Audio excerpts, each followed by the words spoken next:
د پنجاب خبيث پوج ته وایم چې زمونږ افغانانو ته دومره سپک نظر مه کوئ. سپین بولدک کې افغان مسافرو سره د پاکستانی ځواکونو وحشیانه چلند ته د یو طالب سرتیري سخته غوسه وایي پاکستان او وخت به راشي دا چې نور یې څه ویلي له خپلې خولې واورئ او چینل هم سبسکرایب کړئ. د سپین بولدک په باره کې ځینې ویډیوګانې نشر شوي دي چې هلته افغانان د ډېر سخت مشکلاتو سره مخ دي او پنجاب وښودله چې په واقعیت د دې ملت سره هغه څه کوي چې یهودو نسوارۍ نیت نه لري او همیش پاکستان هغه کړنې کړي دي د دې ملت سره چې تاریخ به هیڅ کله هم د یاده ونه باسي.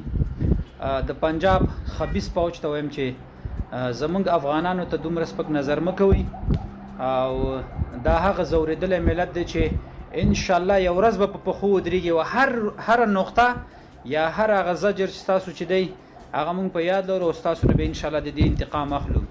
افغانانو چې ډېر زیات ضرورت نه د خپل ملک نه مه وځئ او خپل ملک کې پاتې شئ.